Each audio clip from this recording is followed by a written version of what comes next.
Okay, we're gonna go ahead and this was reteach lesson for lesson 2, and we went from identification to analysis and SOAPs. So on the AP exam, when you just list the correct answer, it isn't enough. The scorers want to see that you understand why these choices were made and how they contribute to the overall argument.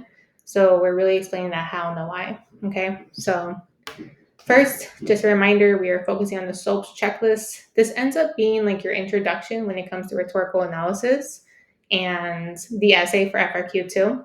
We start with the speaker, the who, we go into the occasion, the when. The audience is like who's meant to read it, who is it for, who's being affected, the purpose, what does the author want, and then the subject or message. So kind of like we begin with just identifying, okay, who is the speaker? What was the time frame? Who are they writing to? Who are they talking to? Why? What are they trying to say? Like, are they trying to persuade? And then, like, what are they saying specifically? So it's kind of like the who, what, when, where, why. And that's great. But then, how do we add detail? We have the because, which leads to approach. So the because is why is it important? Why is it noteworthy, right? What characters or contexts are relevant? So really going into, okay, let me think about the why. And then you think of the effect, which leads to what is the effect or implication of this choice on the argument, right? The audience or the overall message. So you're thinking, okay, what does this affect? Why is this like really going into like why is this important, but also why is it powerful? How does it contribute to the rhetorical strategy? Because remember, in the end, you are analyzing the rhetoric. You're not just summarizing what it's about. We start with the speaker. And I'm going to show you an example from Uncle Sam. So when you know that the speaker, you get the correct answer, it's Uncle Sam. He's a national symbol. That's correct, yeah, but it's not enough if you want to get that high scores in the essay. You need to go into the because and which leads to. So I'm thinking, okay, why Uncle Sam? Well, he's not just a cartoon figure, but he's a cultural icon who embodies patriotism, authority, and duty, right? Okay, so we know he embodies it, but why choose him? His presence makes the message feel like it comes directly from the US government rather than some recruiter. Because they did send recruiters into cities, but here it feels like you're being talked to by the government. And of course, I'm going to add some textual evidence. The image of him pointing at the viewer enhances this sense of authority, making it difficult to dismiss. So notice I'm backing up my claims with evidence. Then I go to the second part, which leads to. So I gotta think, okay, what's the effect, right? I think here I'm gonna talk about the audience, like how this affects the audience, how Uncle Sam affects the audience. So it leads to the audience interpreting the command, and it is a command, right, as official, but also personal because he's talking to you. So like how, right? Like I gotta keep on making sure I'm explaining. So by making Uncle Sam the speaker, the poster transforms recruitment from a general request into a moral obligation to the nation itself. I'm really going deep into like, okay, why choose Uncle Sam like at all, right? And then like I want to go into how viewers are impacted. Viewers feel that their country is literally looking them in the eye and demanding their participation. It doesn't feel like a lot. It's not. If you really look at it, it looks like a lot, but it's not. But it really goes deeper into just saying the answer. So then I go to occasion. So you're given occasion, you are given the information. You'll be given usually the year. Sometimes you'll be given an event, things like that. But in the end, you need to have outside knowledge. It's really, really important that you start paying attention to history. In this case, the occasion is 1917, when the United States entered World War One, and they needed rapid mobilization. If I want to get a higher score, I need to use my own knowledge of history in order to create more detail. And I have to think, okay, why was it important? Why was this time frame important, right? Well, I want to go into like because the nation had previously remained neutral, because I remember that America did not want to join World War One. They didn't want to. So I don't want to go into too much detail. This isn't a history lesson, but I do want to add a little bit of context, right? And they were suddenly thrust into massive international conflict. The government faced the urgent problem of building a large army almost overnight. So notice I'm going into, okay, this was a problem, right? There was something going on. So I'm going to go into like the poster. Notice I always go back to the poster, right? For you, of course, it'll usually be text or image or whatever it is that you're analyzing. The poster reflects this moment of crisis by offering a message stripped of complexity. No debate, just an urgent command to enlist, right? And what does this lead to?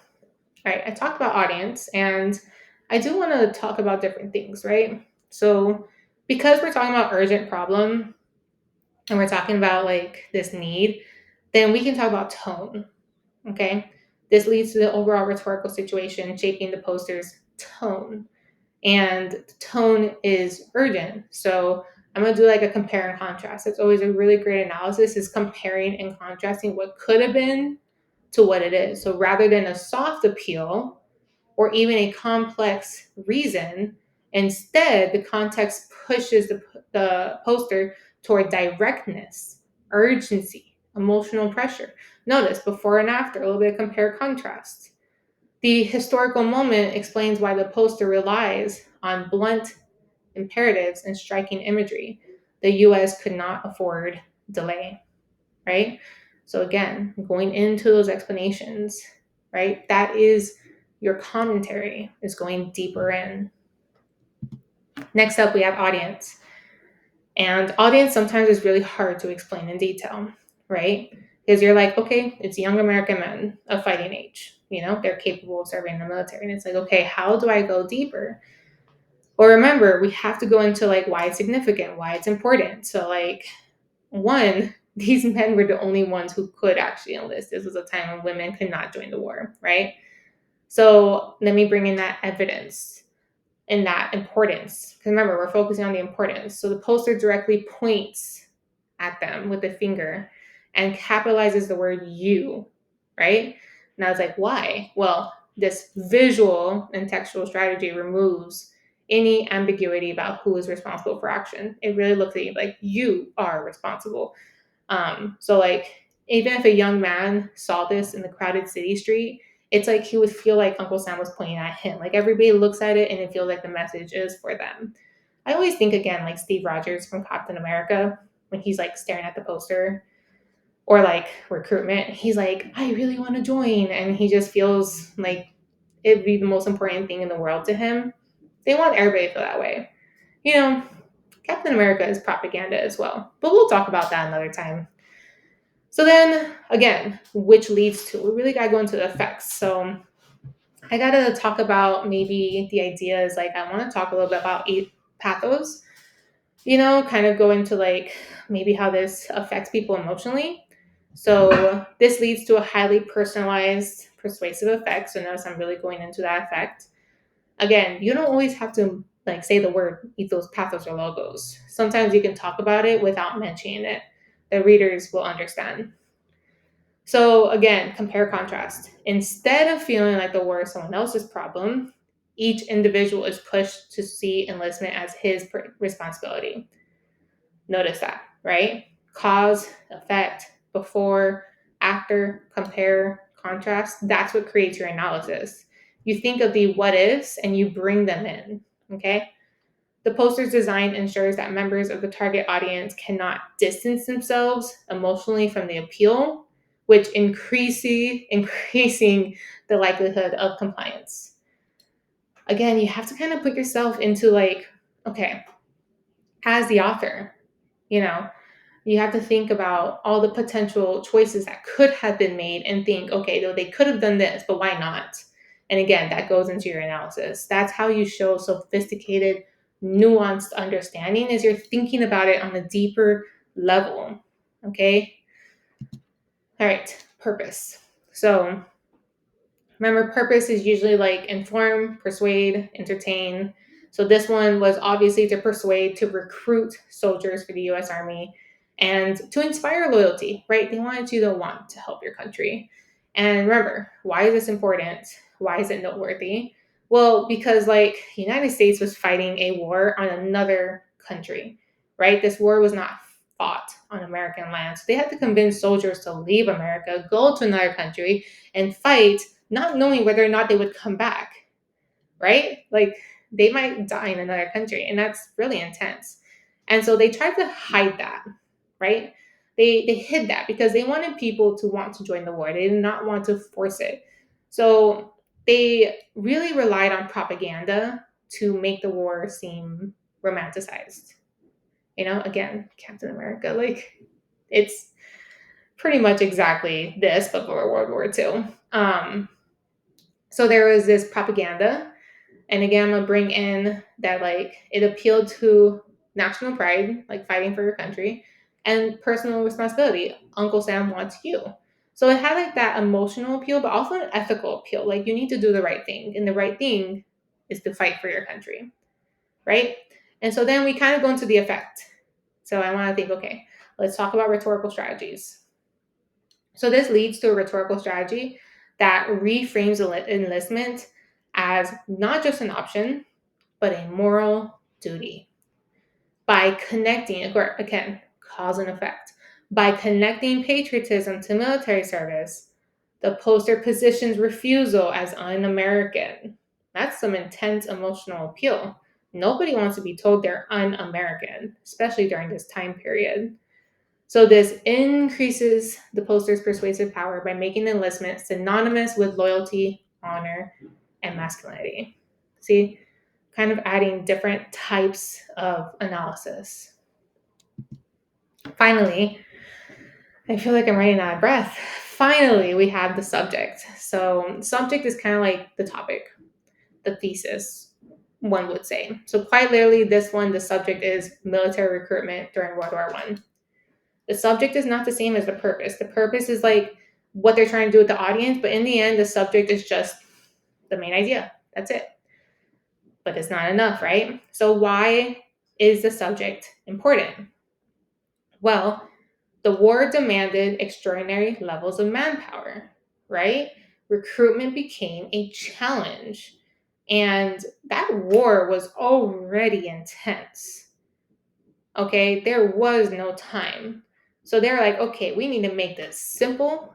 We need to make this easy. We need to get people to join now. We need people to join yesterday, right? So it really turned this into one clear call: fight for your country, die with honor, right? And this led to a very effective simplification of the issue. Anybody could understand this. Again, compare and contrast. Instead of weighing political debates or considering the dangers of combat, the subject is framed in a purely patriotic terms, right? This means that there is no hesitation. There is no like, oh, should I not? No, it was a choice, a binary choice.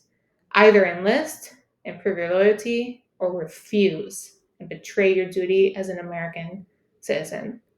And that would be the soaps for the I Want You for the US Army poster. So now you are going to fix your soaps for the why we should lower the voting age to 16. Remember thinking in your head, okay, the because. Why is it significant? Why is it important? Why is it chosen? And then the which leads to that effect, that implication, the consequence, really putting yourself into this author's shoes and thinking like, remember, the compare contrast, the cause and effect, the like this could have been done but this was done instead. So like really thinking of potentials and adding those in. Okay. Yeah, so once you're done, make sure you resubmit.